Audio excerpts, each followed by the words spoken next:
2017년 7월에 한 영화가 개봉이 되었습니다. 이 영화의 제목은 예수는 역사다라는 제목의 영화입니다. 혹시 보신 분들도 계셨는지는 모르겠습니다. 그리고 이 영화는 올해 3월에 다시 재개봉을 하였습니다. 특이한 것은 이 영화는 미국에서 만들어졌는데 우리나라에만 개봉을 했다고 합니다. 다른 나라에 판권이 가지 않고 미국하고 우리나라에만 개봉이 되었는데 내용은 이렇습니다. 집에서는 아내를 사랑하고 가정을 잘 돌보고 일터에서는 열심히 일하는 평범한 기자 리 스트로벨은 그의 능력을 인정받아서 회사에서 승진을 하게 됩니다. 그러면서 그 자신의 멘토인 선배님이 해준 말이라면서 이 말을 듣죠. 사실을 통해서만 진실로 갈 수 있다. 그가 가진 신념은 확고했습니다. 보이는 것만 믿는 그 신앙, 믿음. 그리고 그와 그의 가족들은 식당에서 저녁 식사로 파스타를 먹는데 부부가 잠시 한눈을 판 사이에 딸이 사탕을 뽑아 먹으려고 허락해 준 것이 화근이 되어서 그 사탕을 먹다가 목에 걸리는 사고를 당합니다. 리와 아내는 굉장히 당황을 하게 되고 구급차를 불러달라고 소리를 치고 어떻게 할 줄 몰라서 이도저도 못하고 있을 때 간호사인 흑인 여성이 갑자기 나타나 하임리히법이라는 걸로 이렇게 하는 것이죠. 그래서 그 사탕을 빼주었습니다. 리와 아내는 그녀에게 감사하다고 거듭 말하면서 우리가 오늘 운이 좋았다 이렇게 얘기를 하였습니다. 그런데 이 간호사는 처음엔 남편과 다른 식당을 가려고 했었는데 무언가에 이끌리듯이 이 식당을 오게 되었고 이것이 하나님의 은혜이고 하나님의 뜻이었습니다 라고 말을 했습니다. 이 말을 들은 아내는 그냥 지나가는 말로 생각하지 않고 이것을 굉장히 심각하게 받아들이고 그 이후로 크리스천이 되고 세례도 받았습니다. 그런데 남편 리는 여전히 신의 존재를 부정하는 불신앙을 가졌었죠. 그날 저녁에 집에 돌아와서 아이가 예수님을 누구냐고 물어봤을 때도 남편은 그냥 좋은 분이라고 얘기를 했지만 두 부부는 이런 문제로 싸우거나 언쟁하지 않기로 약속을 합니다. 그러나 종교적인 문제로 아내와 갈등을 계속 겪고 결국은 잦은 부부싸움이 이루어지게 되었죠. 결국 아내는 자신의 딸을 구해준 간호사를 병원에서 만나 그녀의 품에 안겨서 오열하고 또 간호사도 남편이 변화되기를 기도하겠다고 또 등을 토닥토닥 거려줍니다. 답답하고 괴로운 리도 자신의 상식과 지식으로는 도저히 믿을 수 없는 예수 그리스도의 부활, 이것이 허구임을 밝히기 위해서 사발팡방으로 뛰어다니고 또 자료도 모으고 또 조사도 합니다.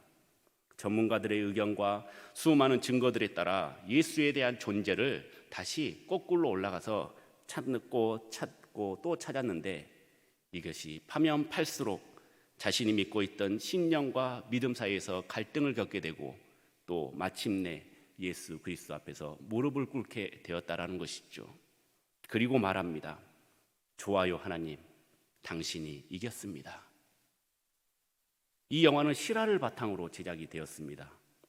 주인공인 리 스트로벨은 1952년생이고 예일 법학대학을 졸업했고 미국의 유명 언론사 중 하나인 시카고 트리뷴지에서 최연소로 입사해서 14년 동안 법률 담당 기자로 일을 했습니다. 기독교 신앙을 부정하기 위해서 복음의 핵심인 예수 그리스도의 부활이 거짓이었다는 것을 증명하기 위해 심층 취재를 나섰고 취재를 하면 할수록 예수 그리스도의 부활이 허구가 아니라는 사실을 점점 깨닫게 되었습니다. 그리고 미국 일리노이주의 윌크로 크릭 교회 예배에 참석했다가 그곳에서 회심을 하게 되죠. 영화의 실제 주인공인 리는 지금 미국의 텍사스 우들랜드 교회의 목사로 휴스턴 밥시스트 대학에서 기독교 사상을 강의하는 또 기독교 변증가로서 또 많은 기독교 책의 저자로서 지금도 열심히 하나님의 복음을 전하고 있습니다. 예수님께서 부활하신 지 4주가 지났습니다. 그동안 여러분들은 이 부활 신앙을 가지고 어떻게 살고 계셨는지요? 그리고 또 앞으로 어떻게 살 예정이신지요? 2000년 전에 예수님의 첫 부활의 열매가 이루어졌지만 지금 현재 우리의 삶에도 여전히 그 부활 신앙이 이루어지고 있습니다. 부활 신앙을 가졌기 때문에 우리가 이 험한 세상을 살아갈 수 있는 힘을 얻게 되었고, 고통 가운데에서도 우리가 소망을 찾아내었고, 우리의 삶 속에서 새 희망을 발견할 수가 있게 된 것이죠. 가장 중요한 사실은 예수님께서 부활의 첫 열매로 되심으로 말미암아 우리도 부활이 확실시 되었다라는 것입니다. 다시 한번 더 여쭙겠습니다. 여러분들은 부활 신앙을 가지고 계시는지요? 네. 별로 아멘이 마음속으로 아멘을 할 줄 믿습니다. 부끄러워서 말씀을 못 드린 것이죠. 오늘 말씀을 통해서 예수 그리스도의 부활을 믿는 자의 특징을 한번 살펴보도록 하겠습니다. 그리고 나도 이것에 속한 자인지 한번 점검하고 또 의심하는 자가 아닌 믿는 자가 되는 여러분들이 되시길 주님의 이름으로 축원합니다. 먼저 예수 그리스도의 부활을 믿는 자는 부활주님의 음성을 듣습니다. 안식 후 첫날 막달라 마리아가 예수님께 바를 향유를 가지고 무덤으로 갔지만 닫힌 문이 열려 있는 것을 확인하고 다른 제자들에게 알려주었습니다.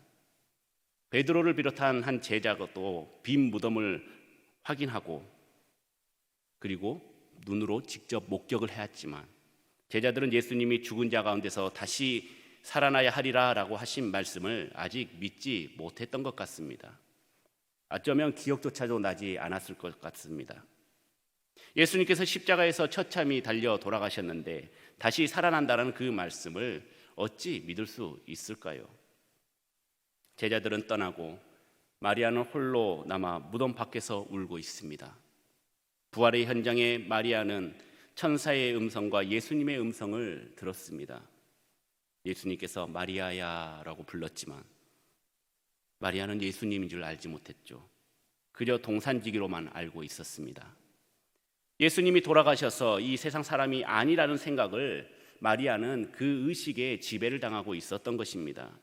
지금 대화하고 있는 그 상대가 예수님이신 줄 상상도 못한 것이죠. 애타게 찾고 있는 예수님이 눈앞에 있지만 우리 마음속에 있는 영안이 닫혀버려서 알아보지 못하고 살아계셨을 때 그렇게 많이 들었던 예수님의 음성조차도 알아먹지 못했던 것입니다. 우리는 자신의 고정관념의 틀을 깨뜨리지 못해서 다른 사람들을 이해하지 못할 때가 너무나도 많습니다. 그리고 내 주장만 맞다고 고집을 피웁니다. 이것은 자신을 과시하고 있는 것입니다. 이 세상에서 내가 제일 잘났고 내가 제일 똑똑이고 내 말을 들어, 이겁니다.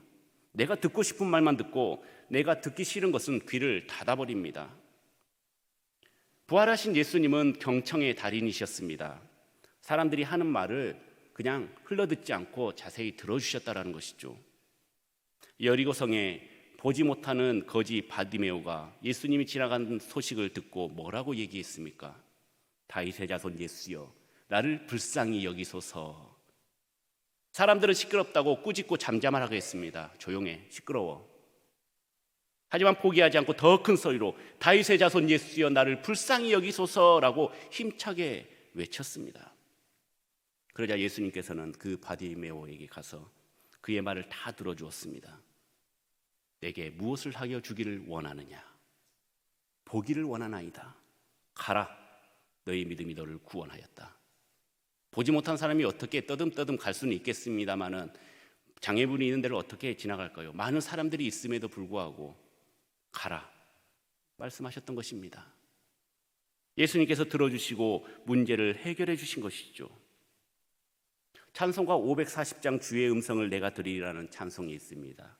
주의 음성을 내가 들으니 사랑한단 말일세. 믿는 마음으로 주께 가오니 나를 영접하소서. 내가 매일 십자가 앞에 더 가까이 가오니 구세주의 흘린 보배 피로써 나를 정케 하소서. 아멘. 2절도 할까요? 우리 문제, 그리고 우리가 닥친 그런 모든 것들 예수님께 구해야 합니다. 믿으십니까? 그렇게 하실 예정이십니까? 구하고 주님의 음성을 들으시길 바랍니다. 지금도 주님께서는 우리에게 계속해서 말씀하고 있습니다. 나는 너를 사랑한다. 나는 너를 사랑한다.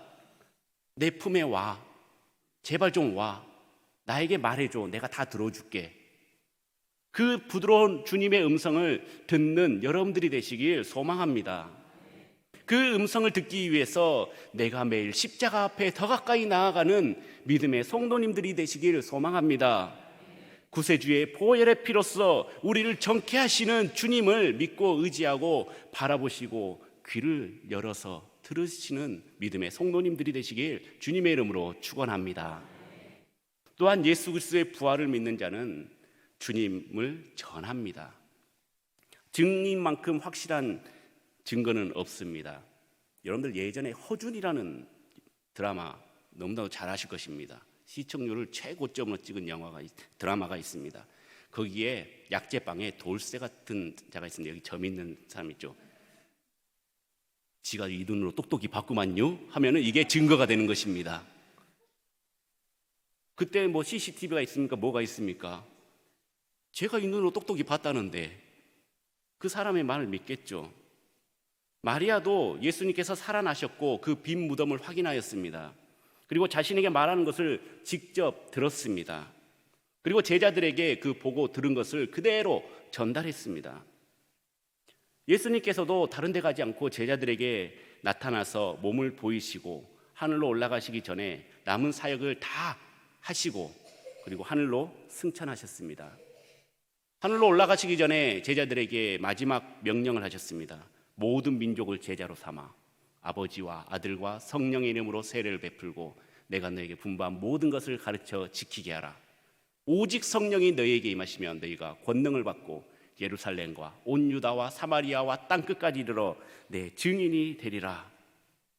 이 사명을 받아들여서 제자들은, 사도들은, 성도들은 산 넘고 물 건너 바다 건너 곳곳마다 주의 복음을 전했던 것입니다. 요한의 형제 야고보는 헤롯 아그리파 1세에 의해서 순교당했습니다. 베드로는 로마에서 십자가에 거꾸로 못 박혀 순교했습니다. 안드레는 그리스 파트라스에서 X자형 십자가에 못 박혀 순교하고 빌립은 헤라폴리에서 교수용으로 순교당하셨습니다. 바돌로메는 아르메니아에서 돌에 맞아 순교하였고 도마는 인도까지 가서 복음을 전하다가 순교하였습니다. 마태는 아프리카 이디오피아에서 순교하고 야곱은 이집트에서 순교하고 유다는 페르시아에서 순교하고 시몬은 십자가에 못 박혀 순교했습니다. 사도 바울도 네로 황제에 의해서 교수형을 당해 목이 잘리는 그런 죽음을 당했습니다. 순교하셨던 것이죠. 이들 모두는 죽으면 죽으리라는 그 각오를 가지고 땅끝까지 이르러 주님의 복음을 전파라는 그 말씀을 가지고 부활하신 주님의 복음을 전하다가 그렇게 다 순교당하신 것입니다. 사랑하는 성도 여러분, 이사야 52장 7절을 보면 좋은 소식을 전하며 평화를 공포하며 복된 소식을 가져오며 구원을 공포하며 시온을 향하여 이르기를 내 하나님이 통치하신다 하는 자의 산을 넘는 발이 어찌 그리 아름다운가 라고 말씀하고 있습니다. 그 아름다운 발은 복된 소식을 전하는 발입니다. 그 복된 소식은 무엇입니까? 바로 부활하신 주님의 메시지인 것입니다. 주님을 알리는 것이 바로 복된 소식입니다. 여러분들 가장 가까운 가정에서부터 시작을 해보시길 바랍니다. 이 얘기는 너무나도 많이 들으셨을 것입니다. 그렇다고 나서 가족에게 화난 목소리로, 귀찮은 목소리로 어이 내가 좋은 소식 갖고 왔는데 한번 들어볼래? 예수님 부활하셨대. 그러면 누가 믿겠습니까? 아무도 안 믿습니다. 그러지 마시고 여러분들의 삶에서, 말투에서 예수 그리스도의 섬김과 아름다운 향기를 내는 여러분들이 되시길 소망합니다. 요즘은 전도하기가 어렵다고 합니다. 그럼에도 불구하고 우리가 복음을 전해야 하는 이유는 우리는 복음의 씨앗을 뿌려야 하기 때문입니다. 눈물을 흘리며 씨를 뿌리는 자는 기쁨으로 거두리로다. 울며 씨를 뿌리러 나가는 자는 반드시 기쁨으로 그 곡식단을 가지고 돌아오리라. 뿌리는 자는 우리입니다. 하지만 물 주고 자라나게 하시는 이는 여호와 하나님이신 줄 믿습니다. 좌절하지 마시고 포기하지 마십시오. 그 결과를 하나님께 맡기면 되는 것입니다. 여러분들이 자책할 필요가 없습니다. 왜 안 될까? 나는 왜 이렇게 복음을 열심히 전하고 밥도 사주고 물건도 팔아주고 다 해주는데 왜 변화받지 않을 것일까? 왜 교회에 나오지 않을 것인가? 실망하지 마시길 바랍니다. 그 이유는 하나님께서 해주시는 것입니다. 결과를 하나님께 맡기십시오. 내 힘과 내 능력을 의지하지 말고 하나님께 맡길 때 기쁨으로 단을 거두는 그 역사가 우리 가운데 임하실 것입니다. 마지막으로 우리 예수 그리스도의 부활을 믿는 자는 기쁨을 간직합니다. 주님을 만나기 전에는 무서움과 두려움, 슬픔과 근심이 가득했습니다. 당장에 예수님의 시체가 사라져버렸으니 얼마나 두렵고 떨렸을까요? 부활은 꿈도 못 꾸고 누가 훔쳐갔나? 아니면 벌써 썩어서 없어졌나? 그런데 부활의 주님을 만나니까, 부활의 믿음을 소유하니까 다시 힘과 용기를 얻고 삶의 의욕을 회복했던 것입니다. 이것은 마리아뿐만 아니라 제자들에게도 나타났을 때도 동일하게 적용이 되었습니다. 특히 엠마오로 가는 두 제자를 보면 부활을 중심으로 한 그리스도인의 삶에 4단계가 있음을 알 수가 있습니다. 첫 번째로는 무지의 단계입니다. 슬프고 고통스러운 마음이죠. 이 두 제자는 슬프고 고통스러운 마음으로 아침에 눈을 떴을 것입니다. 예수님께서 이 땅에 계시지 않는 그 사실을 가지고 고통스러워했습니다. 벗어나고 싶어도 그 굴레에서 벗어날 수가 없습니다. 계속해서 죽은 예수만 생각이 나는 것이죠. 지금도 이러한 삶을 사는 그리스도인들이 너무나도 많이 있습니다.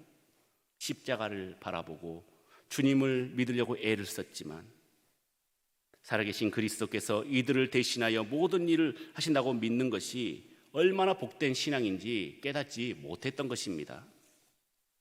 살아있는 자를 죽은 자 가운데서 찾으니 그게 찾아집니까? 우리의 마음의 소원과 기도의 제목들이 이루어집니까? 우리는 죽은 예수님을 계속 붙잡고 매달리고 있지는 않습니까?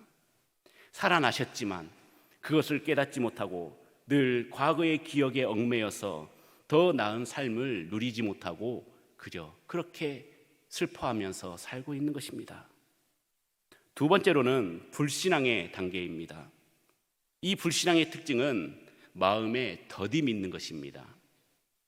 그들은 무덤을 찾아갔던 여인들로부터 예수님이 부활하셨다는 소식을 접해 들었을 것입니다. 그리고 함께 동행했던 나그네에게도 들려주셨죠. 사실 그 나그네는 예수님이셨습니다. 주님께서는 이렇게 말씀하시죠. 미련하고 선지자들의 말한 모든 것을 마음에 더디 믿는 자들이여. 지금도 많은 그리스도인들이 십자가에 달리신 예수 그리스도를 믿는데도 하늘의 복 그리고 천국의 기쁨을 누리지 못하는 자들이 너무나도 많이 있습니다. 예수 그리스도를 믿는데 잘 되는 사람들이 별로 없다라는 것입니다. 복을 누리는 사람이 없다라는 것입니다. 그 이유가 무엇일까요? 그것은 살아계심을 믿음으로 받아들이지 못하기 때문입니다. 나의 체험을 통해서 자신이 직접 확인하기 위해서 애쓰려고 노력하고 있기 때문입니다. 지금도 살아계심을 그리고 진리를 믿음으로 붙잡지 못하고 오히려 의심하고 있는 자들이 너무나도 많다라는 것이죠. 진짜 예수님이 살아계셨을까? 지금 과학이 너무나도 발달되어 있어서 예전에 한번 난리가 났던 적이 있었죠. 복제양 돌리 그것 때문에 이제 신의 영역에 도전한다고 했던 적들이 있었습니다. 이렇게 과학 문명이 발전하는데 과연 신이 있을까라는 그런 가장 기본적인 그 생각부터 사람들이 바뀌기 시작했던 것입니다. 우리가 의심하고 그리고 믿지 못하는 것 그리고 믿더라도 더디 믿는 것 이것은 우리에게 있어서는 불신앙이고 죄악인 것입니다. 세 번째로는 감동의 단계입니다. 예수님의 말씀을 들은 이들은 마음이 뜨거워졌습니다. 부활 소식을 듣고도 믿지 못하는 자들에게 마음에 더디 믿는 자들이여 라고 말씀하시고 성경을 풀어주면서 하나씩 그 성경 말씀의 뜻을 이해하기 시작했던 것입니다. 그리고 서로 이야기를 합니다. 이야기를 할 때 우리가 마음이 뜨거워지지 않더냐.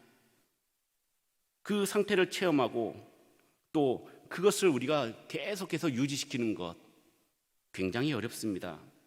우리도 말씀을 통해서, 기도를 통해서, 찬양을 통해서, 사경회나 부흥회를 통해서 우리의 마음이 뜨거워짐을 체험하고 있지는 않습니까?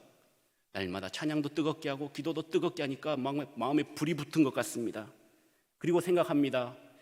이 상태, 이 마음 계속 가야 되는데, 이 기분, 이 느낌, 늘 새로워야 되는데, 내가 원하는 상태가 지금 이 상태야 하면서 스스로 만족하고 감격할 수가 있는 것이죠. 하지만 이것은 언제까지나 우리의 생각입니다. 거기에는 한 가지가 빠져 있습니다.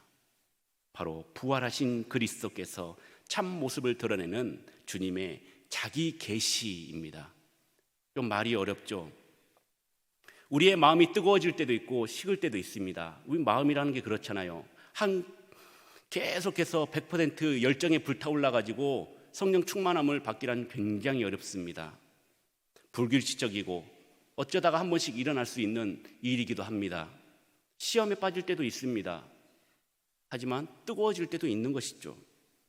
그러나 날마다 우리를 돌봐주시고 보호해 주시는 예수 그리스도의 자기 계시, 즉 구주로 나타나심은 영원한 것입니다. 우리 가운데 구주로 나타나셔서 우리 가운데 영원히 거하시는 주님을 우리가 붙잡고 있는다면 우리는 그 마음의 뜨거움을 계속해서 유지할 수가 있는 것이죠. 우리는 잠깐 사라지는 것에 만족하지 말아야 합니다. 우리에게 구주로 나타나신 예수 그리스도를 영원토록 사모하고 주님께서 원하시는 최종 단계의 삶으로 나아가야 하는 것이죠. 그것이 바로 만족의 단계입니다. 최종의 단계, 만족. 이런 삶을 누리기 위해서는 우리가 이렇게 기도해야 합니다. 예수님을 부활하신 주님으로, 여전히 살아서 역사하시는 주님으로 믿고 말하게 하여 주옵소서. 여러분은 지금까지 부활하신 주님을 나의 구주로, 그리고 삶의 중심에 거하게 하시고 지금껏 그분의 뜻대로 살아오셨습니다. 안 그렇습니까? 내 마음대로 사셨습니까? 그러든 말든 나는 내 갈 길 갈란다 그렇게 사셨습니까? 그렇다면 여기 앉아 계신 분들은 한 분도 안 계실 것입니다. 주님께서 여러분들을 지켜주시고 보호하여 주시고 그 마음에, 우리 마음의 구주로 나타나셔서 우리 마음속에 임재하셨던 주님, 그분을 믿고 의지하면서 지금까지 살아오셨습니다. 아멘이십니까? 어린아이가 부모님의 품 안에서 그 따뜻한 보살핌 안에서 건강하게 성장하듯이 우리도 주님의 품 안에서 그 보살핌 아래 영육이 건강하게 성장하여야 하는 것입니다. 이 부활의 신앙, 주님의 음성을 듣고 주님의 복음을 전하고 그 기쁨을 마음속에 간직하면서 살아갈 때에 우리의 삶에 늘 세임과 용기와 삶의 행복이 넘쳐 흐르게 될 것입니다. 하루하루 예수님을 인해서 충만하신 우리 성교중앙교회 모든 성도님들이 되시길 주님의 이름으로 간절히 축원합니다.